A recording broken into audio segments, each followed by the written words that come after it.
ગાયત્રીબેન, ગાયત્રીબેન, આ કેવી માંગણી છે તમારી? અરે તમે ભાનમાં તો છો કે નહીં? મોટી બાપુને માફ કરજો.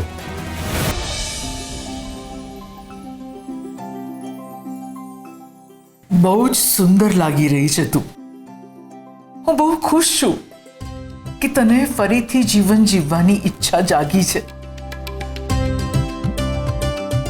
પણ એકાએક તારો આ બદલાવ બધાને ચોંકાવનારો છે. હમણાં ગાયત્રીબેન સાથે છે તે વર્તન કર્યું, બેટા, એ મને યોગ્ય ના લાગ્યું. હું જાણું છું, પણ મેં કોઈનું અપમાન નથી કર્યું. મેં ફક્ત મારું અપમાન થતા અટકાવ્યું છે.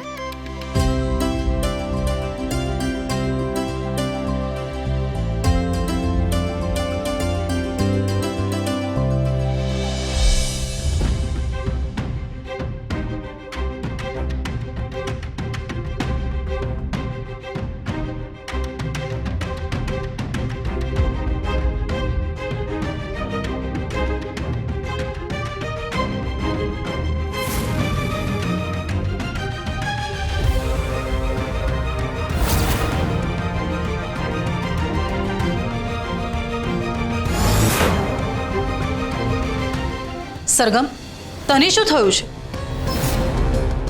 થોડી વાર પહેલા જે છોકરી ભાંગી પડી હતી એ અત્યારે કેક ખાઈ રહી છે, આમ હસી રહી છે અને જીવન એન્જોય કરવાની વાતો કરી રહી છે. મીરા આંટી, તમે પણ તો ગાયત્રી આંટી જેવી જ વાત કરી નાખીને. હું શું કામ ના જીવું, ના હસું, ના બોલું, ના ખાવું? હું શું કામ આ બધું ના કરું? મને એક વેલિડ રીઝન આપી દો. અને હવે મને સમજાઈ ગયું છે કે જો હું આવી રીતે જ ઉદાસ રહીશ, નાખુશ રહીશ ને, તો એની અસર મારી આખી જિંદગી ઉપર પડશે. તને તો હવે મને છોડીને ચાલ્યો ગયો છે, પણ જો એના ગયાના દુઃખમાં હું પોતાની જાતને પાછળ મૂકી દઈશ ને, તો મારા જીવનમાં જીવવાનો કોઈ હેતુ જ નહીં રહે. અને ધ્વનિત પણ તો મને આવી રીતે ઉદાસ જોઈને ઉદાસ જ થશે ને.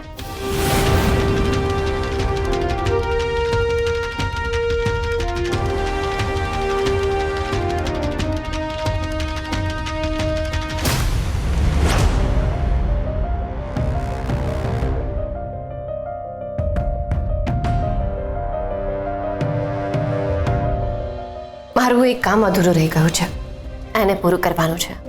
હું આવીશ તારી સાથે. ના, હવે હું એકલી જ પૂરતી છું.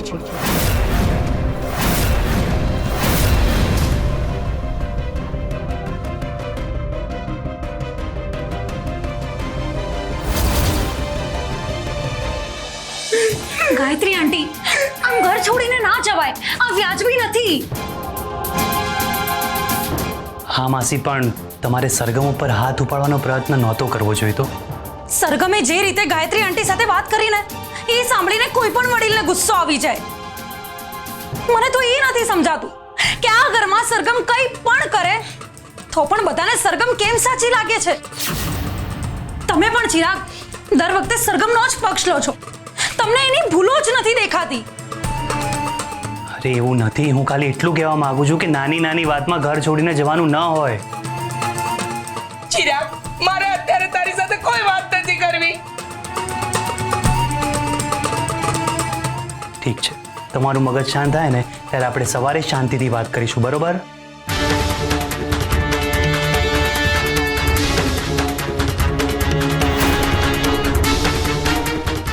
સાંભળ, શું થયું?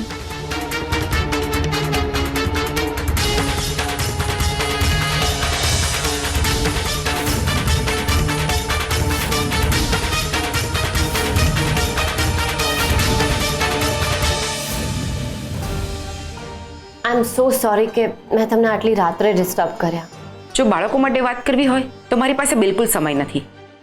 હું તમારો વધારે સમય નહીં લઉં, પણ બપોરે જે આપણે વાત થઈ હતી એનો જવાબ આપવો જરૂરી છે, એટલા માટે જ હું અહીંયા આવી છું. બપોરે તમે મારું અપમાન કર્યું અને કહ્યું કે એક વિધવા સ્ત્રીને બાળક ઉછેરવાની જવાબદારી ના આપી શકાય. અરે આવી સ્ત્રીઓ ઉપર તો વિશ્વાસ પણ ના કરી શકાય. તો કાન ખોલીને સાંભળી લો કે કે વિધવા હોવું અને અસમર્થ હોવું એ બંનેમાં ફરક છે. કોઈ સ્ત્રી એકલી છે કે વિધવા છે એનો અર્થ એ નથી થતો કે નબળી છે અને જવાબદારી નથી ઉઠાવી શકતી. એ બધું જ કરી શકે છે. અરે દુનિયામાં એવી કેટલીય સ્ત્રીઓ છે કે જેમને પુરુષના સહારા વગર પરિવાર બનાવ્યો છે, બાળકોને ઉછેર્યા છે અને એક સફળ જીવન જીવ્યું છે. અમેરિકામાં તો કેટલાય વર્ષો સુધી એકલી હતી, પણ અહીંયા તો મારી પાસે આખો પરિવાર છે. મોટી બા છે, મીરા આંટી છે, ચિરાગભાઈ છે. એટલે બાળકનો ઉછેર હું એકલી નહીં પણ આખો ઝવેરી પરિવાર કરશે. અહીંયા હું તમને કન્વિન્સ કરવા કે સંભળાવવા માટે નથી આવી. હું ફક્ત એટલું જ કહેવા આવી છું કે તમારે એક સ્ત્રી થઈને બીજી સ્ત્રીને સપોર્ટ કરવો જોઈએ, નહીં કે આમ અશક્ત બનવા માટે ઉશ્કેરવી જોઈએ. મને માફ કરજે સરગમ, તારી વાત સાચી છે, પણ માત્ર લાગણીઓના આધારે બાળક દત્તક આપવાનો નિર્ણય ના થઈ શકે. આશ્રમના બાળકો પ્રત્યે પણ અમારી ઘણી બધી જવાબદારીઓ છે. એટલે હું બાળક દત્તક આપવા તૈયાર છું, પણ એક શરત પર. પહેલા હું અને અમારી ટીમ એટલે અમે સાથે મળીને ઝવેરી પરિવારની ચકાસણી કરીશું. કારણ કે ફક્ત માતા યોગ્ય હોવું પૂરતું નથી. બાળક જે વાતાવરણમાં મોટું થવાનું છે એ વાતાવરણ પણ યોગ્ય હોવું જોઈએ. એટલે જો પરિવાર યોગ્ય લાગશે તો જ બાળક દત્તક આપવાની પ્રક્રિયા આગળ વધશે. શ્યોર, મને વિશ્વાસ છે કે તમને મારો પરિવાર ગમી જ જશે. તમે ગમે ત્યારે મારા પરિવારની ચકાસણી માટે આવી જ શકો છો. ચાલો તો હવે હું નીકળું. એન્ડ હા, થેન્ક યુ એક સ્ત્રી થઈને બીજી સ્ત્રીની લાગણીને સમજવા માટે.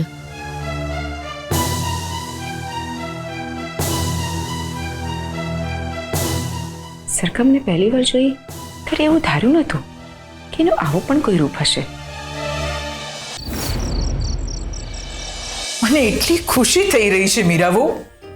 અરે સરગમને જોઈને મને લાગ્યું કે મને મારી જૂની નહીં, કોઈ નવી જ સરગમ મળી ગઈ છે. સરગમ આવી લાગે છે. હું દરવાજો ખોલું.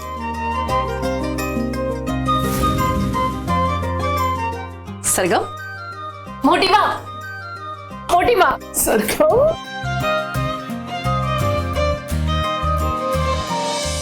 મોટી બા, હું બીજલબેનને કન્વિન્સ કરવામાં સક્સેસફુલ રહી. એ બાળકને દત્તક આપવા માટે માની ગયા છે. શું ખરેખર? હા, પણ પહેલા એમને આપણા પરિવારને મળવું છે, આપણા ઘરને જોવું છે અને ખાતરી કરવી છે કે બાળકને યોગ્ય વાતાવરણ મળશે કે નહીં, અને પછી જે કોઈ ડિસિઝન લેશે. મને વિશ્વાસ છે કે એમને બધું ગમશે જ. કરી બતાવ્યું મારી દીકરીએ. પણ હવે મને બહુ ઊંઘ આવી રહી છે. આખા દિવસની દોડધામમાં દિવસ અને રાત ક્યાં નીકળી ગયા કંઈ સમજાયું જ નહીં. એટલે હવે હું સૂઈ જાઉં. હા બેટા.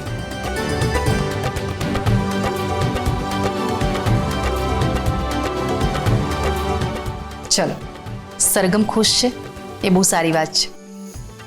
પણ મોટીબા એક વાત કહું, ખરેખર આજે ગાયત્રી બેનને બહુ જ ખરાબ લાગ્યું હતું. એ તો ઘર છોડીને જવાની વાત કરતા હતા.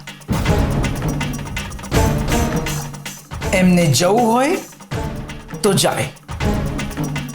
મને એમના ઉપર કોઈ લાગણી નથી.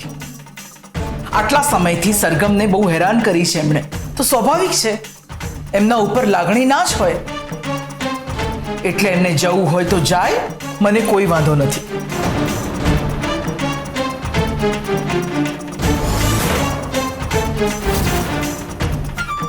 મોટી બા મને ઘરની બહાર જતી જોવા માંગે છે, પરંતુ આવતીકાલની સવાર થવા દો. આવતીકાલે એવી પરિસ્થિતિ ઊભી થશે કે મોટી બાને જ મને રોકવા માટે મજબૂર થવું પડશે.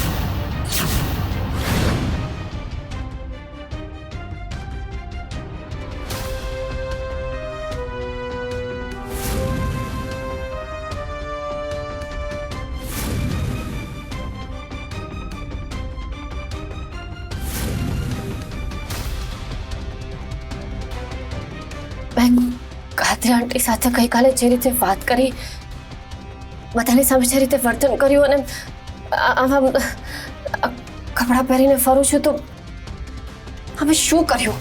બધા શું વિચારતા હશે મારા વિશે? મોટી બા શું વિચારતા હશે?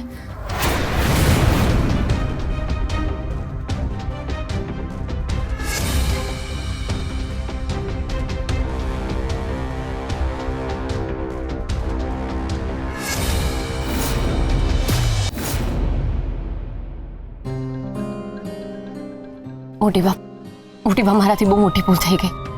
મને કંઈ સમજાયું નહીં કે મેં આવું વર્તન કેમ કર્યું. જાણે કોઈ બીજી જ વ્યક્તિ હતી. સરગમ, તે જે કર્યું એ બરાબર જ કર્યું હતું. તે ક્યાં કંઈ ખોટું કર્યું છે ને તું કેમ આવી વાતો કરી રહી છે? ના મોટી બા, મેં ગુસ્સામાં આવીને જે બોલ્યો ને જે કર્યું એ મારે નહોતું કરવા જેવું. Good morning beautiful ladies. અરે આરવ, આવને બેટા. ખૂબ સુખી થાવ. આંટી, ગઈકાલે તમારી સાથે વાત અધૂરી જ રહી ગઈ હતી. હા હા, બોલ ને બેટા. અને આ થેલી શેના માટે છે? એકચ્યુઅલી હું બોટનીનો પ્રોફેસર છું. અહીં આવતા પહેલા જ મેં કુંદન નિવાસનું ગાર્ડન જોયું હતું. મને બહુ જ ગમ્યું હતું. મારા ઘરની આગળ તો ફળિયું પણ નથી અને ગાર્ડન પણ નથી. હા, પણ મારી પાસે અમુક છોડના બીજ અને એના સેપલિંગ્સ છે જે હું અહીંયા તમારા ગાર્ડનમાં વાવવા માંગુ છું. તો તમે મને પરમિશન આપશો? હા હા, આ તો બહુ સારી વાત કહેવાય. કેમ નહીં? સરગમ તને એમાં મદદ કરશે. સરગમ, મદદ કરીશ ને તું આરવને? હા, પણ અત્યારે નહીં, મારે ઘરનું કામ છે ને. અરે ઘરનું કામ હું કરીશ ને. તું આરવને મદદ કર. તું અત્યારે ફ્રી જ છે ને? સરગમ મદદ કરશે. લાવ.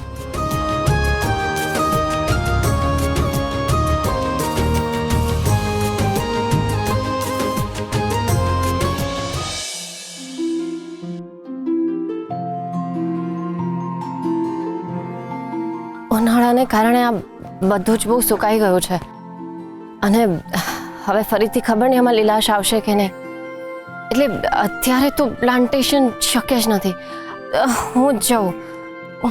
સુકાઈ ગયું એટલે પૂરું થઈ ગયું એવું નથી હોતું. ઘણું બધું ઉપરથી સુકાયેલું લાગે છે, પણ અંદર હજી જીવન બચેલું હોય છે.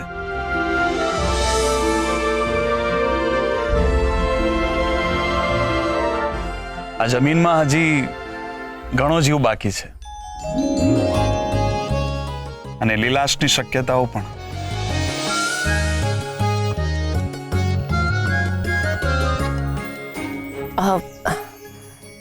આપણે આપણું કામ કરી લઈએ.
સરગમ, ગાયત્રી આંટી ઘર છોડીને જઈ રહ્યા છે. જલ્દી ચાલ. અત્યારે મારે જવું પડશે. કશો વાંધો નહીં.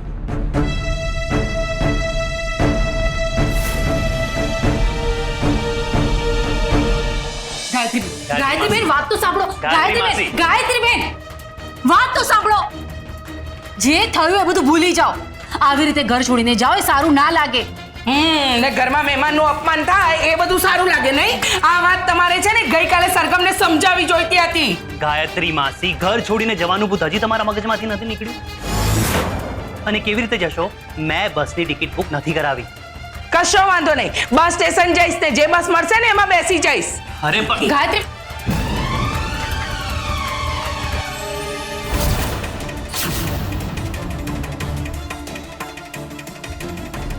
ગાયત્રી આંટી, આઈ એમ સોરી. મને માફ કરી દો પ્લીઝ. તમે આ રીતે ઘર છોડીને ના જાઓ. મને માફ કરી દો. આઈ એમ સોરી પ્લીઝ. નાટક કરવાનું રહેવા દે.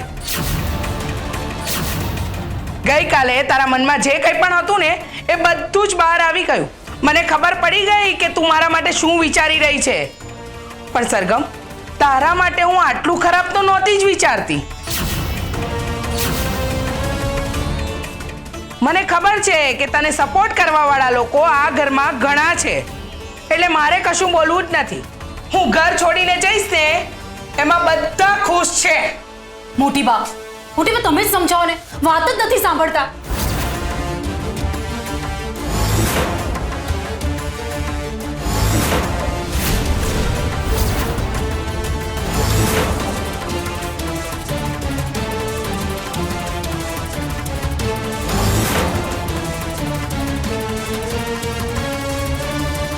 કેમ છો બધા? મનસુખભાઈ, તમે? હા, મને મારી દીકરીને મળવાનું મન થયું એટલે આવી ગયો.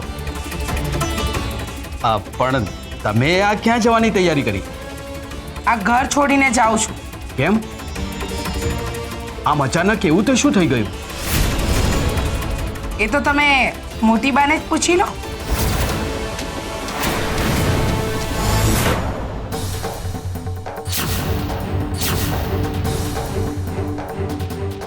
વાત એમ છે કે હવે એમને એમના ઘરે જ જવું છે. અમે સમજાવ્યા કે ઉતાવળે નિર્ણય નહીં લો, પણ એ છે કે માનતા જ નથી. મોટી બા, વાત ફેરવવાની કોઈ જરૂર નથી. આ તમારી નાની વહુએ મારું અપમાન કર્યું ને એટલે હું જઈ રહી છું. મનસુખભાઈને પણ તો ખબર પડવી જોઈએ ને કે આ ઘરમાં એટલે કે એમની દીકરીના ઘરમાં શું ચાલી રહ્યું છે.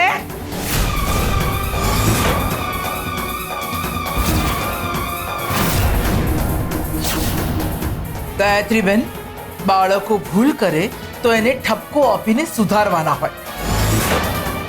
એમની વાતનું ખરાબ લગાડીને આમ ઘર છોડીને ચાલ્યા ના જવાનું હોય.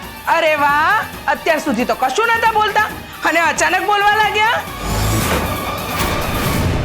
મનસુખભાઈ, વિચાર કરો આ ઘરમાં મારી સાથે શું થઈ રહ્યું છે. તો પછી મારી બેન સાથે તો શું થતું હશે.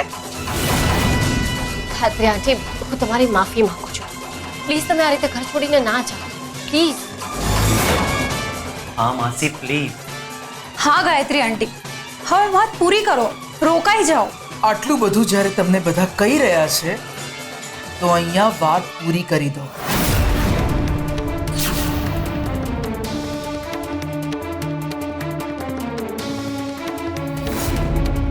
ઠીક છે, એક શરતે રોકાઈશ.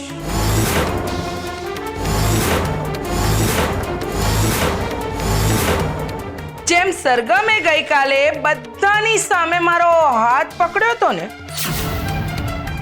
એમ આજે બધાની સામે મારા પગ પકડીને માફી માંગશે ને તો જ હું આ ઘરમાં રોકાઈશ.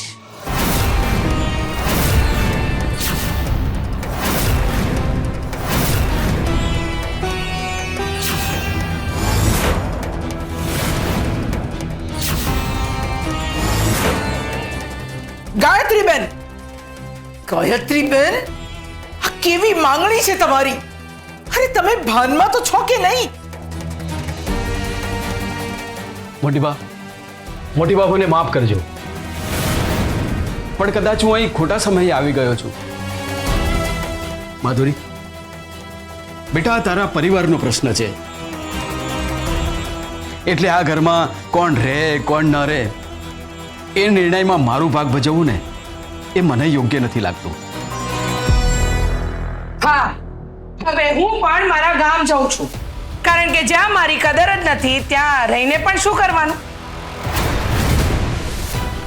લજ્જાબેન મોટા ઉપર વખાણ કરતી હતી આ પરિવારના, પણ આજે ખબર પડી કે ડુંગરા તો દૂરથી જ રળિયામણા.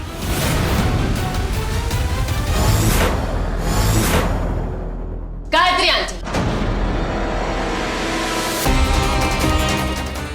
હું તમારા પગે પડવા માટે તૈયાર છું.